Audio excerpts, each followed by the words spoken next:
Efesios 1, versículo 3. Bendito sea el Dios y Padre de nuestro Señor Jesucristo, que nos bendijo con toda bendición espiritual en los lugares celestiales en Cristo. Padre, oramos para que mientras prediquemos el Espíritu Santo pueda sustentar y dar el alimento espiritual que necesita nuestro corazón, en el nombre de Jesús. Hermanos amados, paz del Señor. Cuando nosotros examinamos las Escrituras en el Nuevo Testamento, nos damos cuenta que el Espíritu Santo puso atención especial a la epístola a los Efesios.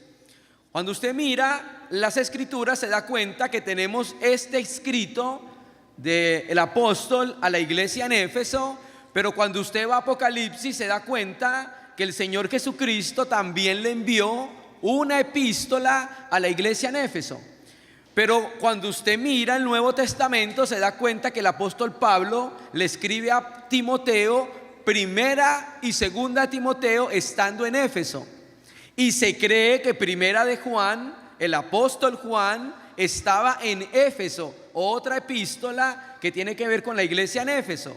Y cuando usted mira Hechos 20, se va a dar cuenta que Pablo manda a llamar a los ancianos de Éfeso y vemos uno de los grandes compendios espirituales pastorales de todo el Nuevo Testamento, precisamente a la iglesia en Éfeso.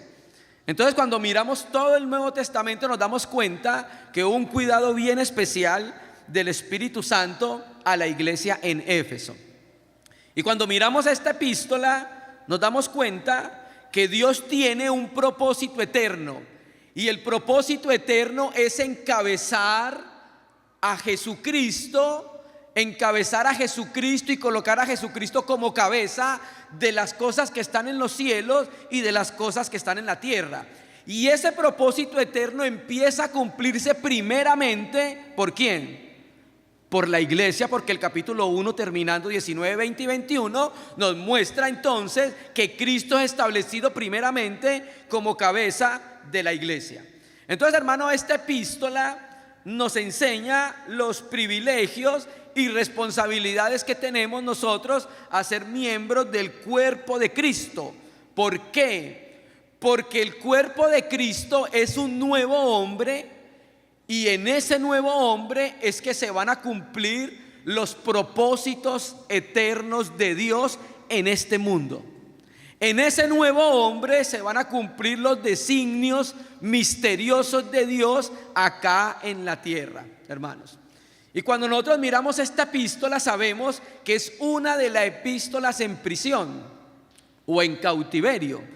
Las escribió Pablo en Hechos 20, Hechos 28, recuerda que él termina en una casa como encarcelado. Ahí escribe las epístolas en prisión: Efesios, Colosenses, Filipenses y Filemón. Y cuando usted mira Efesios, usted se da cuenta que es un mini compendio de teología sistemática de eclesiología. Es, digamos, el más grande compendio de eclesiología que existe en el Nuevo Testamento. Pero cuando usted avanza a Filipenses, se da cuenta ahí que Filipenses nos muestra cómo experimentar de manera práctica la vida en Cristo. Y si usted va un poco más adelante en Colosenses y Filemón, usted se da cuenta que Colosenses nos revela a Cristo como la cabeza cósmica del universo, hermanos. Esas son las epístolas de prisión. Y cuando volvemos otra vez a la epístola en Éfeso, nos damos cuenta que Éfeso nos revela 8 aspectos de la iglesia. Uno, el más importante, digámoslo así, que es la iglesia como el cuerpo de Cristo. Y cuando la Biblia habla de la iglesia como cuerpo, está hablando de vida, porque entre nuestros miembros hay una unión que se da por medio de la vida. Luego, la epístola nos presenta a la iglesia como el nuevo hombre. Luego nos presenta a la iglesia como conciudadanos, participantes de una misma ciudad. Luego nos presenta la epístola, como compartía nuestro hermano, la iglesia como familiares de Dios, así lo traduce Francisco La Cueva. Luego nos presenta la iglesia como el edificio de Dios. Luego nos presenta la iglesia como el templo de Dios. En séptimo lugar nos presenta la iglesia como la esposa de Dios o del Cordero. Y por último lugar, en el capítulo 6, del 9 en adelante, nos presenta la iglesia como el guerrero de Dios. Un guerrero corporativo. ¿Cómo así? Sí, es aquel que lucha con la panoplia de Dios que hablaba nuestro hermano, que es la armadura de Dios, la armadura divina. Bien. Entonces, hermano, esta epístola es muy importante en relación con la iglesia. Y cuando miramos la epístola, estamos haciendo una introducción, podíamos resumir la epístola en esta frase: ricos en Cristo. Ricos en Cristo, porque la epístola nos revela las riquezas que nosotros tenemos al ser unidos a Jesucristo. Y cuando nosotros miramos el capítulo 1 de Efesios, del versículo 3 al versículo 14, más o menos, usted ve la obra trinitaria de Dios en la creación y sobre todo en la iglesia. Por ejemplo, en los versículos 3 al 6, usted ve la obra del Padre, elegir. En los versículos 7 al 12, usted ve la obra del Hijo. ¿Cuál? Redimir. Y en los versículos 13 al 14, usted ve la obra del Espíritu. ¿Cuál? Sellar, que es aplicar la obra del Hijo que vino a hacer aquí a la tierra.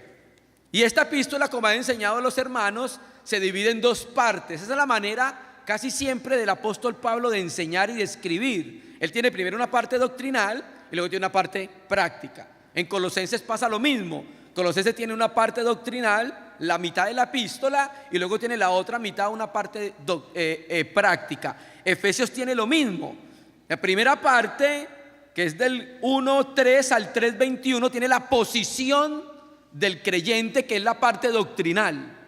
Y luego tiene del 4:1 al 6:9 la segunda parte, que es la práctica del creyente. Entonces la epístola, Pablo casi siempre enseñaba así: un aspecto doctrinal para que conozcamos las realidades espirituales, y luego una parte práctica para poder aplicar el conocimiento de las realidades espirituales. Entonces Efesios es el desarrollo del versículo que acabamos de leer. ¿Lo recuerda? Efesios es el desarrollo de las bendiciones espirituales en los lugares celestiales. ¿En quién? En Cristo. Por eso el campamento tiene por nombre Nuestra Vida en Cristo, que produce la vida en Cristo en el corazón de la iglesia. Volvamos a leer el versículo. Bendito sea el Dios y Padre de nuestro Señor Jesucristo, que nos bendijo con toda bendición espiritual en los lugares celestiales en Cristo Jesús.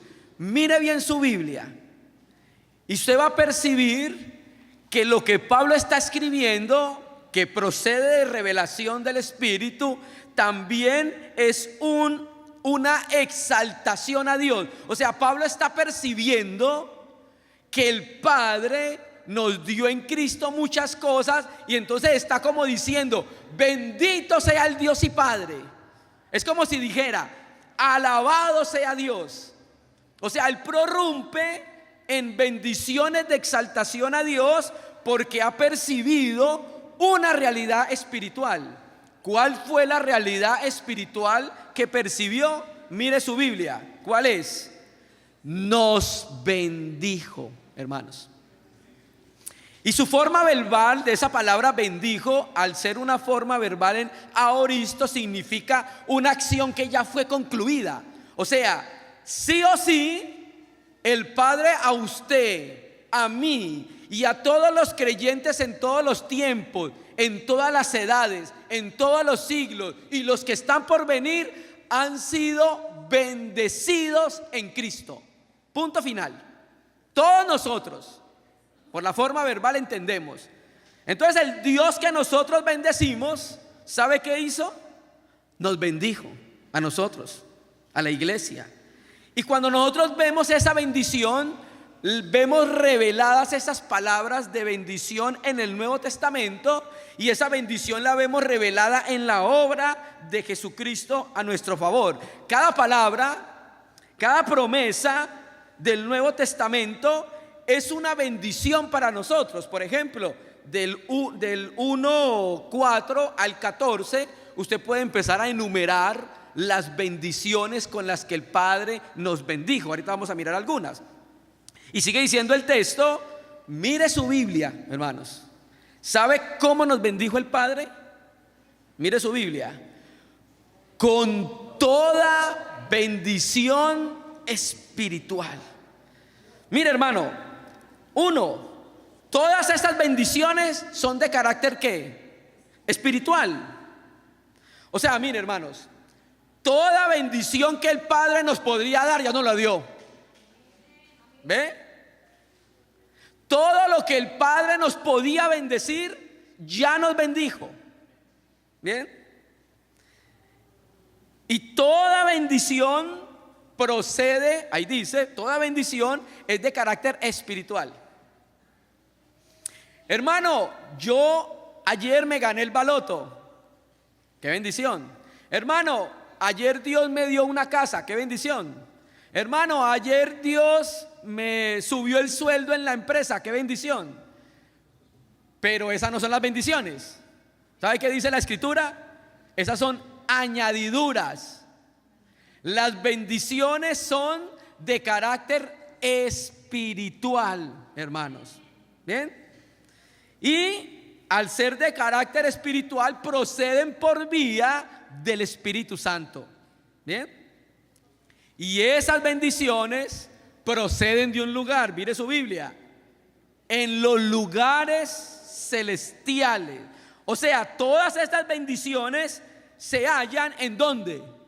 No se hallan en la tierra, se desarrollan en la tierra, pero proceden ¿de dónde? De arriba, del Padre de las luces, hermanos. Bien, y esta expresión en los lugares celestiales siempre es propia del apóstol Pablo, hermano, y habla de la procedencia de donde vienen las bendiciones que nosotros hemos recibido en Cristo Jesús. Esa es la naturaleza de nuestras bendiciones. Las bendiciones son tanto espirituales como ¿qué? Celestiales, por vía del Espíritu Santo y proceden desde los lugares celestiales. Recuerda que estamos hablando de la primera parte, que es doctrinal, y luego viene la segunda parte, que es aplicativa. Bien, y termina de ver el versículo. ¿Sabe cómo termina? Una de las frases más poderosas del Nuevo Testamento. ¿De verdad, hermano? Sí. En Cristo. Entonces, hermano, todas estas bendiciones se hallan y se reciben en Cristo. Mira, hermano, esa expresión en Cristo aparece 164 veces en los escritos paulinos. Y esa es la clave de la teología de Pablo.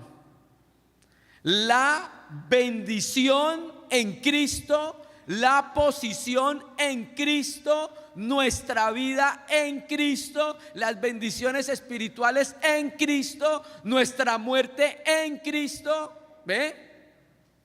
Es el núcleo de la teología del apóstol Pablo. Aquí en esta epístola aparece 19 veces la preposición en. Por eso mostramos nuestra vida en Cristo, no fuera de Cristo. Entonces, hermanos, concluimos, mire ese versículo, que Pablo no deja ninguna bendición fuera de Cristo. Pablo está viendo que Dios toma una determinación. ¿Y cuál es? Colocar en Cristo toda bendición espiritual. O sea, Dios convirtió a Cristo en la plenitud de las bendiciones. Y no hay bendición espiritual que se encuentre fuera de Cristo. Toda bendición espiritual se halla en Cristo. Todas las bendiciones ya están dadas en Cristo. Y Dios pronunció a nuestro favor todo tipo de bendición en Cristo. Toda bendición. Entonces, hermano, aparte de Cristo, Dios no tiene ninguna bendición para la iglesia. Toda bendición que Dios tiene para la iglesia está ¿en dónde? En Cristo, que también debe ser el centro de nuestra teología y el centro de nuestra práctica. Ahora, cuando usted empieza a mirar cuáles son esas bendiciones, por ejemplo, usted empieza a mirarlas, por ejemplo, del 4 al 14. Ahí empieza a enumerar las bendiciones en Cristo. Por ejemplo, nos eligió. ¿Ve? Ahí en el versículo 4. Nos escogió. Por ejemplo, nos predestinó. Esas son bendiciones que nosotros tenemos ¿en dónde? En Cristo, hermano. Bien. Entonces, Efesios es el desarrollo de esas bendiciones espirituales que nosotros tenemos en Cristo. Entonces, vamos a ver el aspecto doctrinal de las bendiciones y el aspecto práctico de las bendiciones. Vamos a tomar ese versículo que es el que trajimos como referencia para el campamento. Vamos a leer Efesios 2, 4, 5 y 6. Vamos a mirar que la obra del Hijo, que recuerde que Efesios 1 nos revela la obra trinitaria a favor de la iglesia. La obra del Padre, la del Hijo y la del Espíritu. Aquí vamos a ver la obra del Hijo causó algo en medio de la iglesia. Y vamos a ver primero la parte doctrinal. Efesios 2, versículo 4 primero. Preste atención a su Biblia. Pero Dios, que es rico en misericordia, por su gran amor con que nos amó. Bien, nuestro hermano ahorita hacía énfasis en los peros de Dios. Por ejemplo, Génesis 1 y 2, por ejemplo, Génesis 1, 31 termina diciendo que Dios vio que todas las cosas eran ¿qué? Buenas. Y luego revela el capítulo 2 cómo hace al hombre, y eso es muy bueno. Todo era una delicia, porque eso es lo que significa Edén. Era el jardín de las delicias. Era un deleite lo que vivía Adán en ese lugar. Dios venía, dice el texto hebreo, al aire del mediodía, tenía comunión con el hombre, había un deleite del hombre con la creación, con los animales, con Eva, con Dios, y todo estaba precioso. ¿Y sabe cómo comienza el capítulo 3? Pero, hay un pero ahí, como decía nuestro hermano, este pero es negativo, pero la serpiente. ¿Bien? Y cuando usted mira el versículo 1 de Efesios 2, échele una miradita. Dice el texto ahí que Él nos dio vida a nosotros cuando estábamos ¿qué? Bien, entonces nosotros estábamos muertos, pero todos estábamos en una condición de muerte, estábamos en una tumba. O sea, quiere decir que esta condición de muerte es que estábamos separados de Dios. Vivíamos ajenos a Dios, a sus propósitos, a su palabra, a su vida. Pero, gracias al Señor por ese pero, porque ese pero es el que nos introdujo en Cristo. Ese pero es el que lo sacó a usted y a mí de la condición de vida que teníamos de deshonra a Dios. Ese pero nos salvó a usted y a mí, hermanos. Pero Dios, que es rico en misericordia, por su gran amor con que nos amó. Entonces Pablo va a contrastar la condición presente con la condición del pasado. El pasado está en el 1, muertos en delitos y pecados. Pero ahora hay un cambio en nuestra condición espiritual, hermano. ¿Y sabe por qué es ese cambio? Mire su Biblia. Por su rica misericordia. Y aquí vemos dos cosas: el amor y la misericordia. Dios nos ama, nosotros somos sujetos del amor de Dios. Pero por ser pecadores, estábamos en una condición miserable. Y por eso necesitábamos la misericordia de Dios. La misericordia es cuando, viniendo del latín, es cuando usted pasa por el lado de una persona y la ve en una condición miserable. Y entonces usted se agacha y la ayuda a esa persona en esa condición miserable. Entonces Dios vio nuestra condición.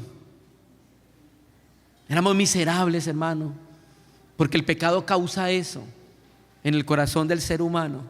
Y Dios nos vio en esa miseria, pero Dios, que es rico en misericordia por su gran amor con que nos amó. Entonces necesitamos la misericordia y necesitamos el amor. Y el amor hace que desde la eternidad al mundo de los hombres venga uno a cambiar nuestra condición de miseria. Y es Jesús el Cristo, el Hijo del Dios viviente, hermanos. Y por ese amor infinito va a proveer una bendición infinita. ¿Cuál? Salvación para la raza humana. Y entonces empieza a enumerar estas bendiciones que nosotros tenemos en Cristo. Versículo 5 y 6, que es el versículo que tenemos para el campamento. Dice, mire su Biblia: y juntamente con Él nos resucitó. Y asimismo, 5, aun estando muertos en pecados, nos dio vida juntamente con Cristo. Por gracia sois salvos. 6, y juntamente con Él nos resucitó. Y aquí falta un juntamente que está en el griego, después se lo muestro. Y asimismo nos hizo sentar en los lugares celestiales en Cristo Jesús. Entonces mira cómo comienza el texto, hermanos. Aún estando nosotros muertos, ¿qué hizo? ¿Qué nos hizo? ¿Cuándo? ¿Ve la misericordia y el amor de Dios ahí?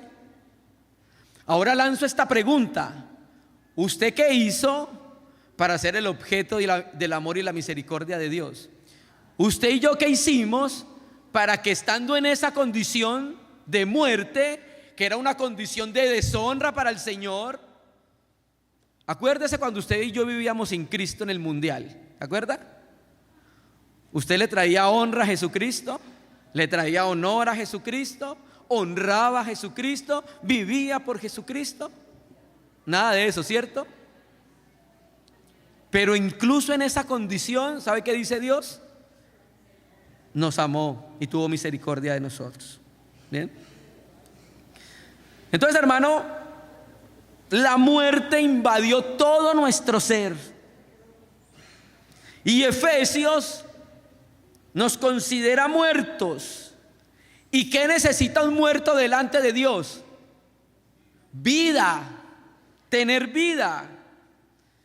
¿Para qué necesitamos tener vida? Para que el Padre pudiera introducirnos en su propósito eterno, que es colocar a Cristo como cabeza de las cosas que están en los cielos y que están en la tierra. ¿Ven?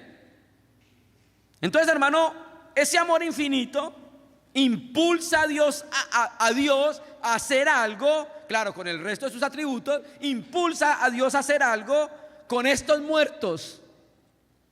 Y es que darles vida primero, darles vida. ¿Bien? Bien, mire su Biblia, aquí llamo la atención a algo. Nos dio vida, mire su Biblia, juntamente con Cristo. El apóstol Pablo en esta epístola utiliza varias veces una palabra compuesta con la preposición sin, S-I-N, sin. ¿Bien?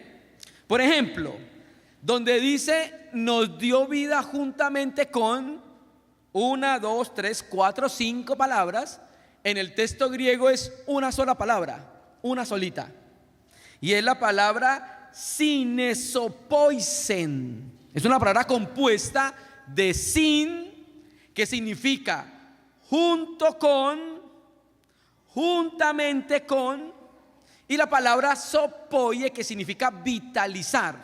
¿Bien?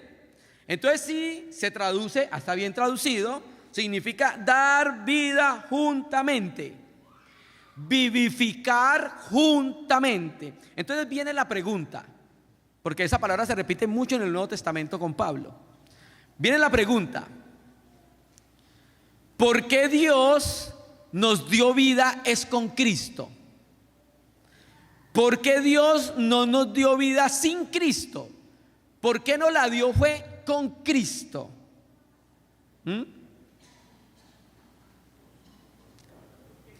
Porque la Escritura revela claramente que hay un solo lugar donde está la vida, y la vida se halla en Cristo, hermanos. O sea, el Padre no nos podía dar vida fuera de Cristo. Por eso la salvación por obras pierde peso con estos versículos, porque una obra no puede resucitar un muerto ni darle vida a un muerto. Claro, las buenas obras vienen como evidencia de que usted ha sido salvado, pero ninguna obra lo puede regenerar a usted. Ninguna obra le puede dar vida a un muerto, hermanos. Entonces, hermano, Dios nos dio vida juntamente con Él, porque en Él estaba la vida. Y para darnos vida viene el plan de la redención. Sin el plan de la redención no tuviésemos vida. El plan de la redención hace que el Verbo descienda a la tierra de los hombres y luego muera por nosotros, empiece a participarnos su vida como enseñaba nuestro hermano con los discípulos, luego muere y resucita, y ahora nos participa su vida a través del Espíritu Santo. Entonces, hermano, la vida la da Dios es con Cristo, no fuera de Cristo. Y esa vida que nos da Dios es la propia vida de Dios, porque es la vida eterna, hermanos. Entonces, hermano, Dios vio nuestra condición de muerte y nos dio vida, pero en Cristo, no fuera de Cristo. Por eso los corazones de la raza humana tienen que ser llevados a Jesucristo. No hay bendición, no hay salvación y no hay vida fuera de Jesucristo.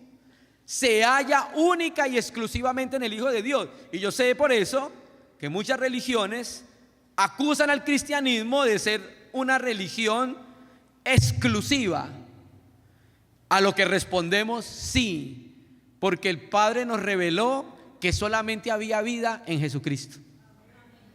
¿Ven? Por eso es que es una religión exclusiva para ellos, porque predicamos que la vida únicamente se halla en Cristo. La vida no se halla ni en Mahoma, ni en el Dalai Lama, no se halla en nadie, se halla es en Jesucristo. ¿Ven? Y entonces lo que hace la vida, sigue diciendo, mira el texto, la vida hace algo cuando creemos que Jesús es el Cristo, cuando nos arrepentimos de nuestros pecados, cuando le confesamos como el Señor. Viene algo a nuestra vida, y es la vida del Señor. Se nos comunica. Si tuviéramos gafas espirituales nos daríamos cuenta cuando el Espíritu Santo viene a nuestra vida y nos comunica la vida de Cristo, y sucede algo que el versículo explica como complemento de la frase y está en paréntesis. Mírelo ahí. ¿Sabe qué dice? Por gracia soy salvo. ¿Ve? O sea que la vida hace que seamos salvados. Eso es lo que hace la vida. La vida comunicada de Dios a nuestra vida hace que seamos salvados. Bien. Y llamo la atención a esa frase, por gracia sois salvos, una sola frase. La forma verbal de esa palabra se las voy a explicar porque quiero que entendamos la procedencia de la salvación. Está en perfecto de pasivo. ¿Qué quiere decir eso en términos prácticos? Si se traduce literalmente sería así: por gracia habéis sido salvados, que la Biblia textual lo traduce así. ¿Qué quiere decir perfecto de pasivo? Uno, al estar un verbo en pasivo quiere decir que usted mismo no puede hacer la acción. Quiere decir que usted mismo no se puede salvar. ¿O sí? Usted no se levanta y dice: estoy aburrido ya con el mundo, voy a ser cristiano. Ya que y ahí mismo, pum, es regenerado y es salvado y es nacido de nuevo. Eso no sucede así. Nosotros somos salvos porque alguien propició una obra para poder salvarnos. y es el Hijo de Dios. Por esa obra, ¿bien? ¿Nos apropiamos de la salvación por fe? Claro que sí, pero Él la causó por gracia. Y al estar en perfecto, quiere decir que es una acción que ocurrió en el tiempo pasado. Por ejemplo, ¿hace cuánto Dios lo salvó a usted? 5 minutos, 5 años, 10 años, 20 años y 30 años, ¿cierto? Aquí hay unos que tienen 40, 50 años de ser cristianos. ¿Sabe qué quiere decir el tiempo perfecto? Una acción que pasó en el pasado y mantiene en el presente. O sea que Dios lo salvó hace 50 años. ¿Eso qué quiere decir? Que tú todavía eres salvo, hermano. ¿No le parece precioso? ¿Eh?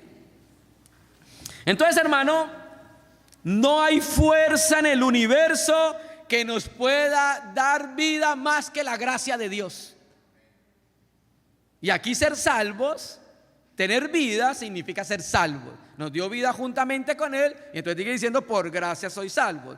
Mira, hermanos, cuando usted mira, por ejemplo, la salvación en Romanos, es diferente a cómo se presenta en Efesios. Por ejemplo, la salvación en Romanos se presenta por medio de la justicia de Dios. ¿Lo ha leído? Pero en Efesios la salvación se presenta por medio de dar vida. La salvación en Efesios no es la que satisface los requisitos justos de Dios como en Romanos. La salvación en Efesios es la que da vida, porque estábamos muertos en delitos y pecados.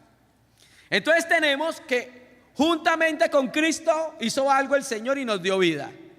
Ahora sigamos leyendo el versículo 6, que sigue diciendo, y juntamente con Él, ¿qué hizo?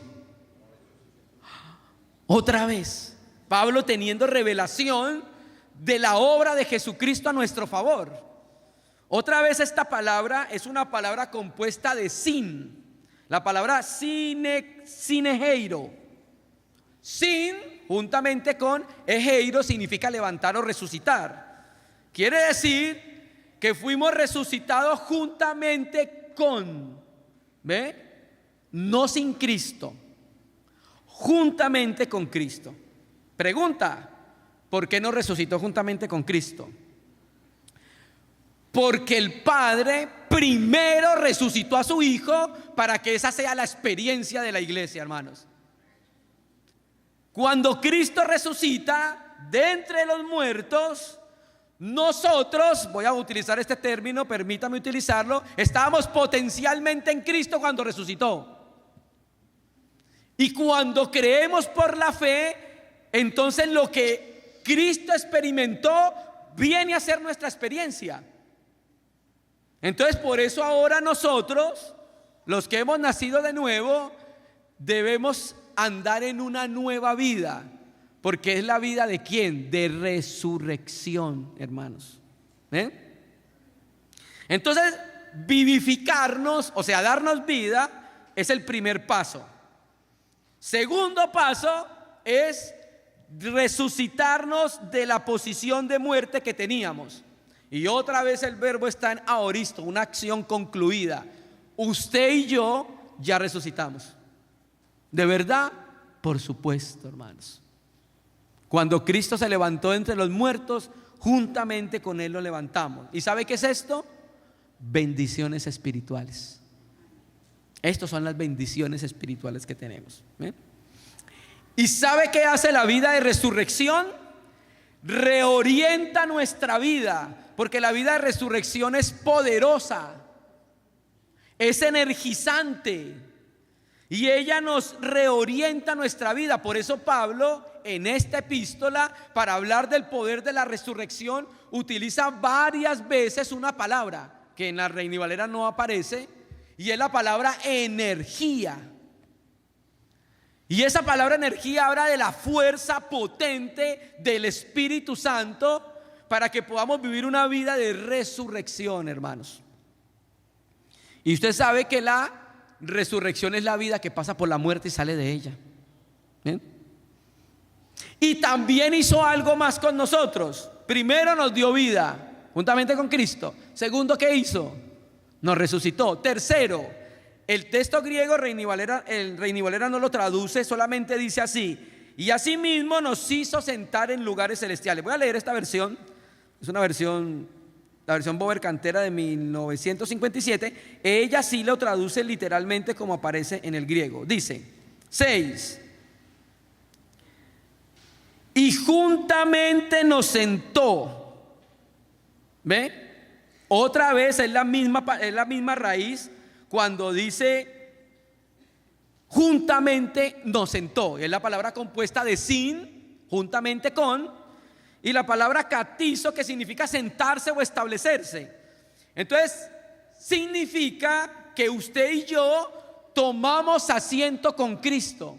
¿De verdad? Pues claro. ¿Y sabe a dónde lo tomamos? No me lo va a creer. En los lugares celestiales. ¿De verdad? Pues yo estoy aquí en la tierra, hermano. Hermano, esa es la revelación que Pablo tuvo de la posición de la iglesia. Y esta es la parte doctrinal de la epístola, hermanos. Entonces, hermano, ¿por qué el Padre nos sentó junto con Cristo? Porque en Efesios 1:21 dice el poder de la fuerza de la resurrección, la cual operó en Cristo resucitándole de los muertos y sentándole a la diestra en los lugares celestiales. Entonces, hermano, ¿sabe por qué el Padre nos sentó con Jesucristo en los lugares celestiales? Porque primero sentó al Hijo. Mire, hermanos, el cristianismo, ustedes recuerdan lo que dice Juan en Mateo 16:24, creo. Si alguno quiere seguir en pos de mí, niéguese, tome su cruz. Y la última parte, ¿sabe qué significa eso? Ir en el mismo camino de alguien. Quiere decir que Cristo tuvo un camino en la tierra y un camino en el cielo. ¿Estamos de acuerdo? Lo seguimos en el primer camino, el que más nos cuesta, el que más nos duele, pero debemos seguir el primer camino de Él acá en la tierra, que tomó su cruz. Pero también lo seguimos en el segundo camino, hacia la gloria. Y cuando Él fue sentado en la majestad de las alturas, nosotros fuimos sentados juntamente con Él, hermano. ¿Sabe qué es eso? Bendiciones espirituales en Cristo. Dios no solamente nos dio vida, sino que también nos resucitó de la posición de muerte y también nos hizo sentar en los lugares más excelsos del universo. Ahora, sentar aquí tiene el sentido de una posición de victoria, hermanos. Recuerde que Cristo venció todas las cosas, ascendió a la majestad de las alturas. Por eso el creyente participa de esa victoria ocupando un lugar con Jesucristo. Entonces, resumamos: nos convivificó, nos conresucitó y nos consentó. Así traduce Francisco La Cueva. ¿Sabe qué es eso? Bendiciones espirituales en Cristo. No las va a encontrar en ningún otro lugar. No le salen en un paquetico de papitas, hermano. Vienen por medio de la fe en Jesucristo, el Señor. Por eso no nos cansamos de predicar a Jesucristo como el Señor, porque en Él se halla la vida y toda bendición se halla en Él. Y termina el texto diciendo que todo eso que hizo de sentarnos con Él, de darnos vida con Él y resucitarnos con Él, ¿a dónde dice el texto? En los lugares celestiales. O sea que la iglesia está introducida, ¿en dónde? En los lugares celestiales. Mire, Cristo primero fue resucitado y sentado en los lugares celestiales para desde el trono impartir bendición espiritual a cada una de las personas en la faz de la tierra que iban a creer en su nombre, hermanos. Y entonces termina diciendo, mire cómo termina: en Cristo, con Cristo Jesús, aunque el texto griego dice en Cristo Jesús. Bien, entonces, hermano, fuera de Cristo no hay nada, no hay vida, no hay resurrección, no hay victoria, no hay nada. Todo lo que usted y yo necesita se halla ¿en dónde? Usted necesita gozo. ¿A dónde se halla? Usted necesita paz. ¿A dónde se halla? Él lo dijo. La paz les dejo, mi paz os doy. Quiere decir que su obra causó una paz con Dios, y quiere decir que nosotros vivimos la paz de otro, de Cristo. Si usted necesita benignidad, ¿dónde la encuentra? Si usted necesita bondad, ¿dónde la encuentra? Si usted necesita templanza, ¿dónde la encuentra? Si usted no tiene fuerza, ¿dónde la encuentra? No hay nada fuera de Cristo. Por eso Él es el todo en todos, hermano. Amén. Bien, y terminemos el 7, en la parte doctrinal. Para mostrar en los siglos venideros las abundantes riquezas de su gracia en su bondad para con nosotros en Cristo Jesús. Mire, hermanos, ¿para qué nos dio vida con Cristo? ¿Para qué nos resucitó con Cristo? ¿Para qué nos hizo sentar en los lugares celestiales? Mire su Biblia. Lo hizo para demostrar en los tiempos venideros su generosidad, su bondad para con nosotros otra vez en Cristo, hermanos.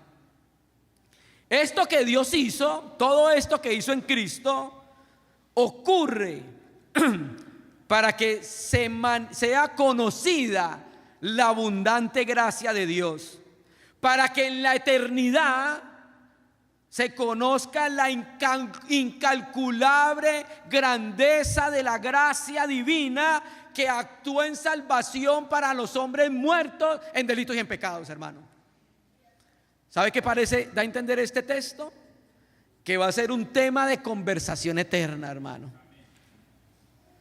El descenso de uno de la deidad al mundo de los hombres a salvarnos, a salvar a los que estamos condenados al lago de fuego y azufre. Qué precioso, hermano, ¿cierto? Y dice, para mostrar en los siglos venideros, mire su Biblia, la abundante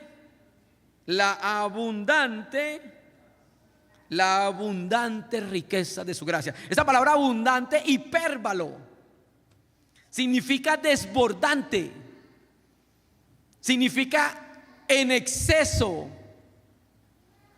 Y esa misma expresión aparece en el versículo 19, cuando dice superiminente grandeza de su poder. Ahí, superiminente, es esa misma palabra que aparece ahí.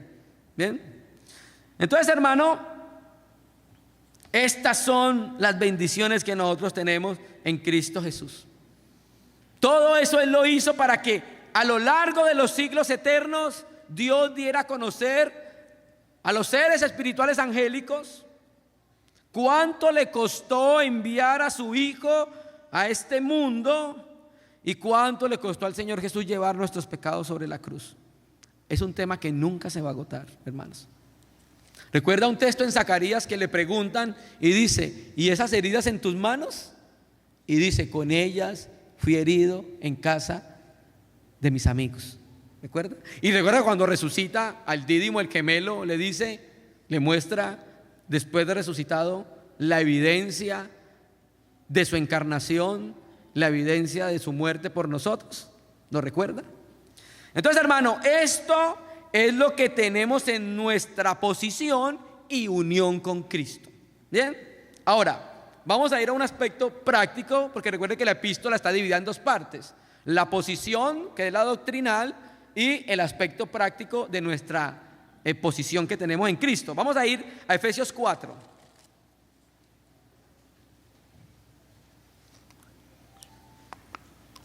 Vamos a leer primero el 17 al 19. ¿Cuánto tiempo tengo? Del 17 al 19, Efesios 4. Ya esto aquí es la parte práctica de la epístola. Esto pues digo y requiero en el Señor, que ya no andéis, aparece 7 veces esa palabra andar en la epístola, como los otros gentiles que andan en la vanidad de su mente, teniendo el entendimiento entenebrecido. Preste atención a esta frase: ajenos de la vida de Dios. por la ignorancia que en ellos hay, por la dureza de su corazón, los cuales, después que perdieron toda sensibilidad, se entregaron a la lascivia para cometer con avidez toda clase de impureza. Bien, vamos a pasar a los aspectos prácticos de la epístola. Aquí el Espíritu Santo llama la atención a la iglesia en Éfeso y a la iglesia en todos los tiempos a que ya no vivamos o andemos, que es lo mismo, como los que no tienen la vida de Dios. Nosotros hemos sido participantes de la naturaleza divina, ¿cierto? Nosotros tenemos vida porque nos dieron vida juntamente con Cristo, ¿cierto? Entonces, hermano, Pablo les dice, mire, ustedes tuvieron vida juntamente con Cristo, ustedes resucitaron juntamente con Cristo y ustedes juntamente con Cristo fueron ascendidos a los lugares celestiales. ¿No le parece que ahora el modo de vivir que ustedes deben tener deben ser diferente a las demás gentes de la tierra? Lo que está tratando de decirle. Ustedes ya no pueden vivir ajenos de la vida de Dios como vivían antes. ¿Bien? Y esa frase, ajenos de la vida de Dios, hermano, es la única vez que aparece en todo el Nuevo Testamento. Zoe, tu, seos. Zoe, vida, su, el, seos, Dios. Ajenos de la vida de Dios. Vida de Dios. Bien.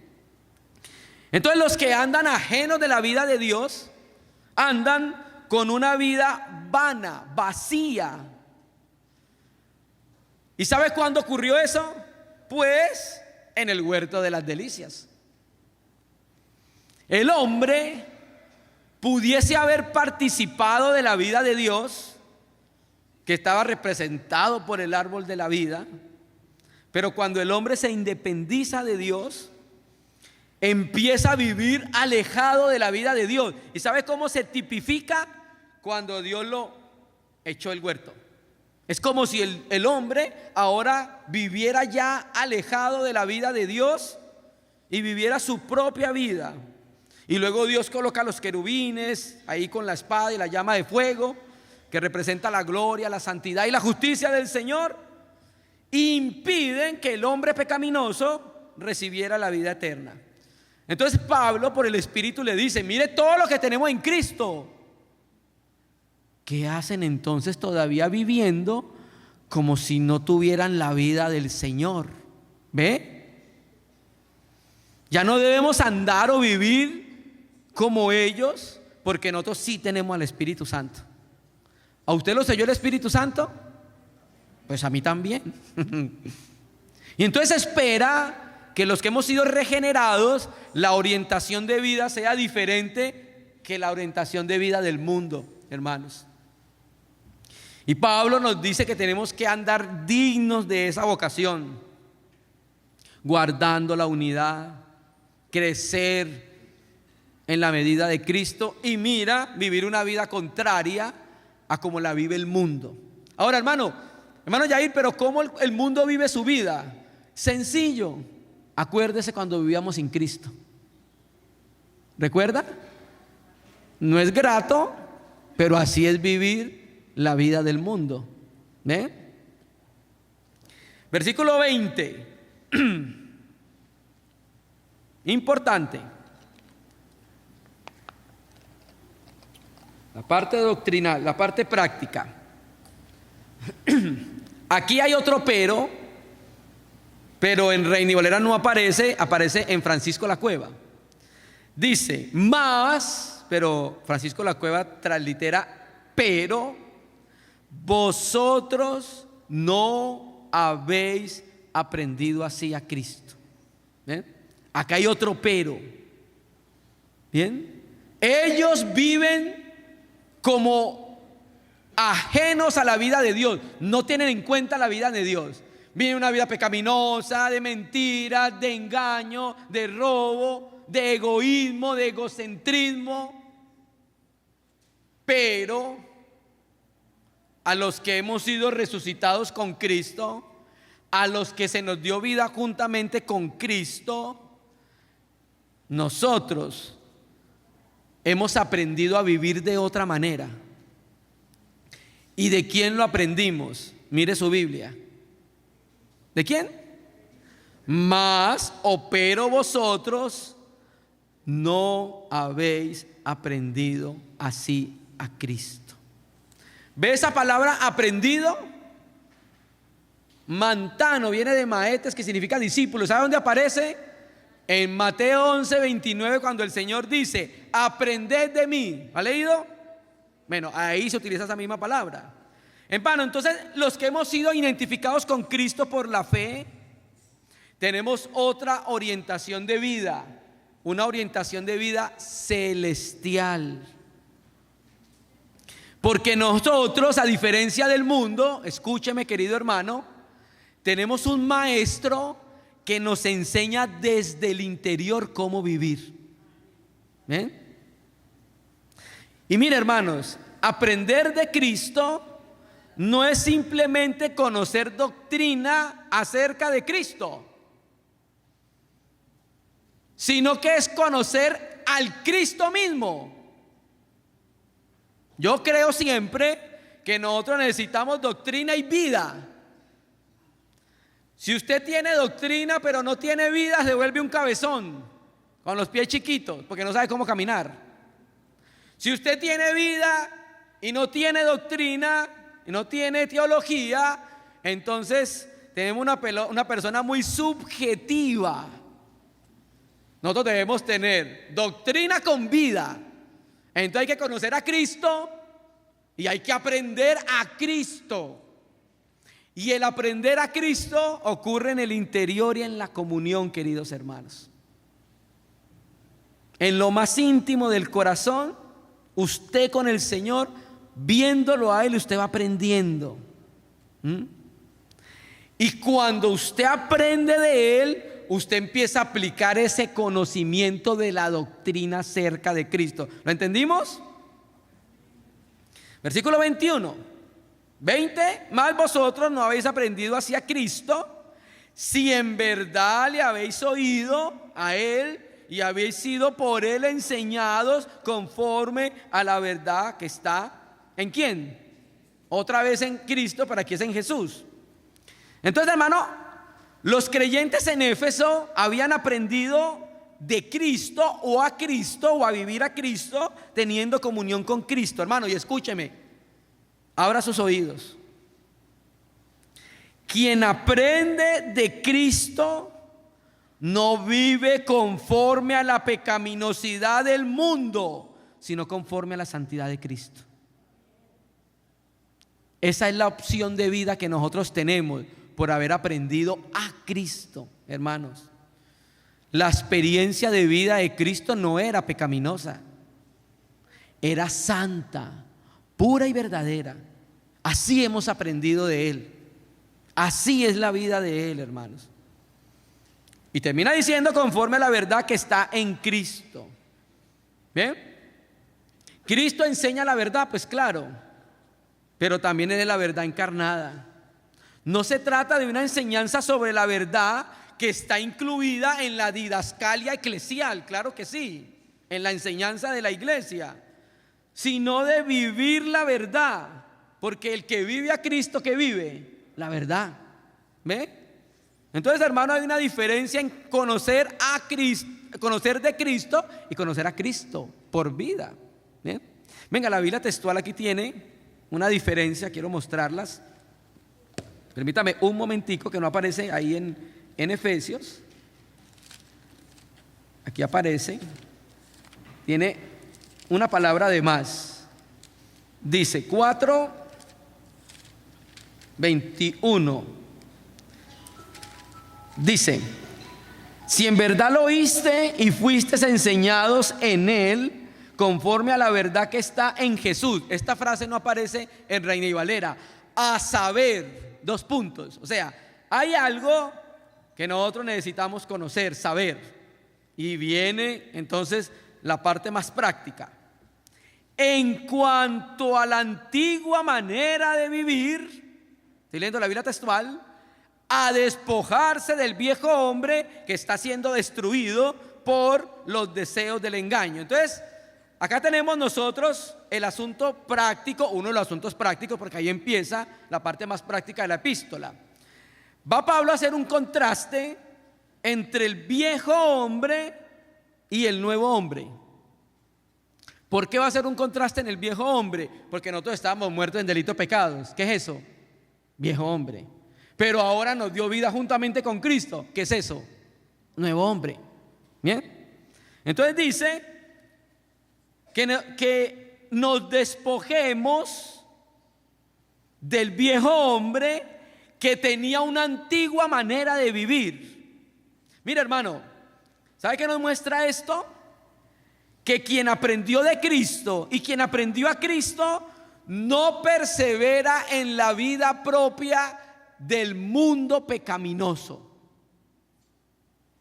Quien aprendió a Cristo y quien aprendió de Cristo aprendió a vivir una vida contraria a la vida del mundo. ¿Qué hemos aprendido de Cristo? Versículo 22.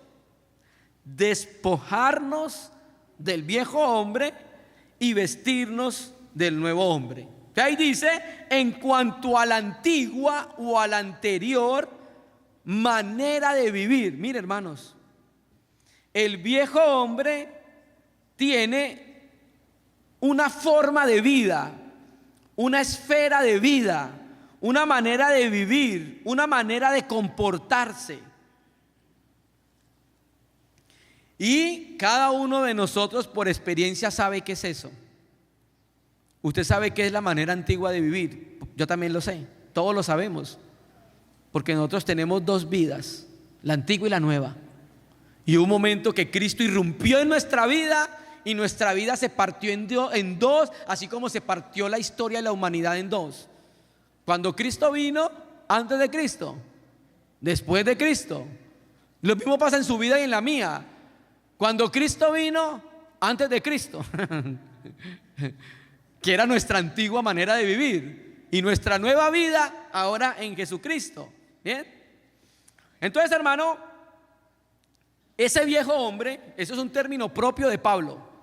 Viejo hombre, la palabra griega palaios antropos o antropos. Palaios viene de paleontología, de descubrimientos antiguos.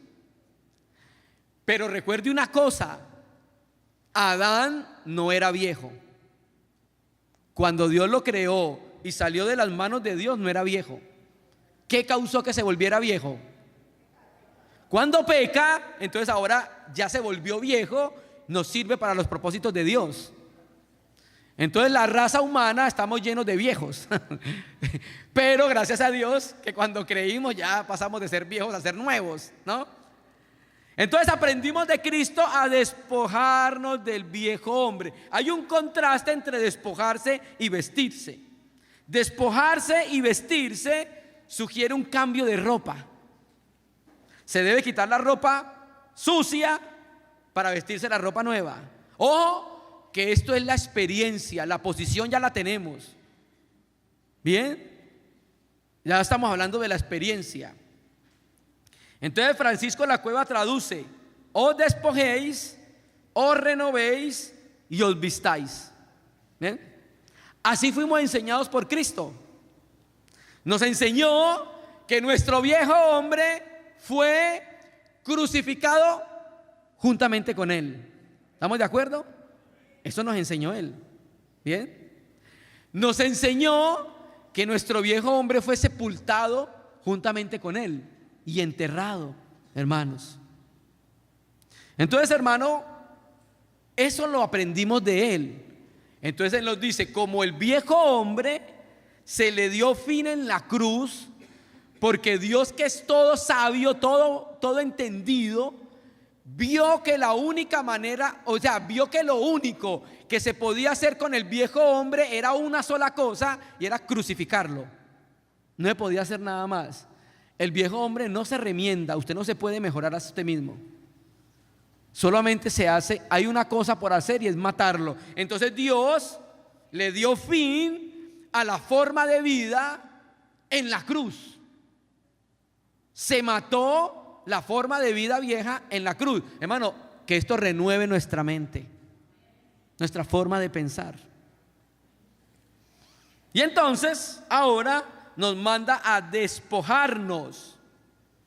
Esta palabra despojarse significa poner hacia afuera de sí, dejar algo, quitarse el vestido y desechar algo. Quiere decir, hermano, que hay algo que nosotros debemos dejar en nuestra vida, y es que la forma de vida del viejo hombre. ¿Cómo vivía el viejo hombre? Por ejemplo, el viejo hombre, antes de ser de Cristo, muchos de nosotros éramos muy mentirosos. Mentiroso. Entonces, la forma de vida normal nuestra era siempre decir mentiras. Viene Jesucristo y nos salva. Ahora entonces Él nos dice que esa forma de vida tiene que ser ¿qué? Dejada. Porque esa es la forma de vida del viejo hombre, del antiguo hombre. ¿Bien? Y mire, llamo la atención, Pablo traduce esta palabra como desechar, dejar, despojar. Jacobo y Pedro la traducen como desechar. Y esta palabra, escúcheme, la forma verbal es en voz media. ¿Qué quiere decir esto? Que hay una responsabilidad del cristiano y hay una acción de Dios. O sea, los dos están accionando al mismo tiempo. Porque usted solo no se puede despojar. Usted no se levanta y dice, voy a quitarme el vestido viejo. Claro, hay una responsabilidad en la docilidad a la obediencia de la palabra, que eso es con lo que trabaja el Señor, hermanos. Bien. Entonces, hermano, nosotros nos hemos despojado del viejo hombre con sus hechos posicionalmente en Cristo, porque la obra de la cruz tiene una potencialidad de matar lo viejo, pero ahora somos llamados a tener aspectos prácticos, y despojarnos es cuando el pecado deja de reinar en su vida. ¿Usted quiere saber cuándo un creyente está siendo despojado de su viejo hombre? Cuando el pecado de ninguna forma domina su vida, su corazón. La forma gramatical que se puede traducir esta palabra es ir despojándose. Y hay una palabra clave en la epístola y es andar. En la medida que usted anda en esa vida del Espíritu, no vive el viejo hombre. No lo vive porque no hay espacio para él. Bien. Y ese hombre viejo está siendo destruido por los deseos del engaño. Por eso el apóstol enfatiza: no vivamos esa vida. Versículo 23, ya vamos terminando. Y renovados en el espíritu de nuestra mente, y os renovéis, o literalmente, déjense renovar. ¿Sabe por qué? Porque está en voz pasiva. Cuando nosotros abandonamos los hábitos viejos, las prácticas viejas que teníamos cuando no éramos salvos, sucede algo. Eso sucede porque va sucediendo un cambio en nuestra manera de pensar, hermanos. En la medida que usted y yo nos exponemos a la palabra de Dios, ella tiene un poder sobrenatural de empezar a cambiar nuestra forma de pensar. Empieza a sacar todas esas cucarachas que tenemos en la cabeza, todas esas fortalezas mentales que tenemos en la cabeza, y empieza a causar un cambio gradual en nuestra manera de pensar. Y claro, al cambiar nuestra manera de pensar y espiritualizar nuestra mente, vamos a tener como resultado ¿qué? Un accionar diferente, una forma de vida diferente, hermano. ¿Bien? Entonces, hermano, cuando el Espíritu Santo nos renueva, empezamos a dejar de vivir el estilo de vida del mundo, con los criterios del mundo, con las actitudes del mundo, con la corriente del mundo. ¿Y cómo dejamos nosotros el estilo de la vida antigua? Cuando somos renovados, o cuando no le oponemos resistencia al Espíritu Santo para que nos renueve. Ahora, hermano, escúcheme, como decían los hermanos en lo que han predicado, el Espíritu Santo no solamente actúa desde el interior. El Espíritu Santo actúa por la palabra. Y el Espíritu Santo actúa por la iglesia. Hay veces creemos que el Espíritu Santo solo actúa en el interior. No creemos que actúa por la palabra, y menos por la iglesia. Entonces hay veces nosotros ponemos resistencia al Espíritu Santo para renovarnos cuando la exhortación, cuando la corrección viene de la iglesia. No, yo espero que el Señor me lo diga. ¿Ve? Y termina el versículo 24: vestíos del nuevo hombre, creado según Dios en la justicia, en la santidad y en la verdad. Si usted se pone a leer, empieza más aspectos prácticos: desechando la mentira, hablando la verdad, airados pero no pequé, no se ponga el sol sobre nuestro enojo, el que no le dé lugar al diablo, el que hurta no hurte más. Bien, entonces, hermano, ahora el mandamiento, que es un contraste, es a vestirse. Primero era despojarse o desvestirse, ahora vestirse. Mire esta figura metafórica, hermano. Cuando usted se viste, yo puedo ver lo que usted tiene puesto. Uy, qué descubrimiento, hermano, sí. Pero ¿sabe qué quiere decir eso? Que es lo que nosotros estamos viendo visiblemente: su forma y experiencia de vida. Eso es lo que está tratando de decir acá, hermanos. Y lo mismo, la forma gramatical es voz media. Acá hay un compromiso de parte de Dios y del creyente.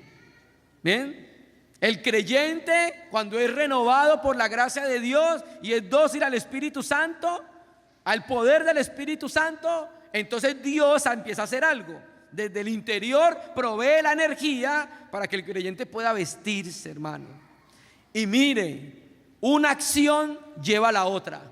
¿Estamos de acuerdo? Si usted se desviste, pues naturalmente se va a volver a vestir. ¿Ve? Entonces, cuando usted hace una, automática, espontáneamente viene la otra. Entonces, vuelvo y le insisto: vestirse es una metáfora que habla de lo que los demás ven. Ahora, ¿de qué se tiene que vestir usted? Mire lo que dice su Biblia. ¿Está seguro, hermano? Por supuesto. Del nuevo hombre.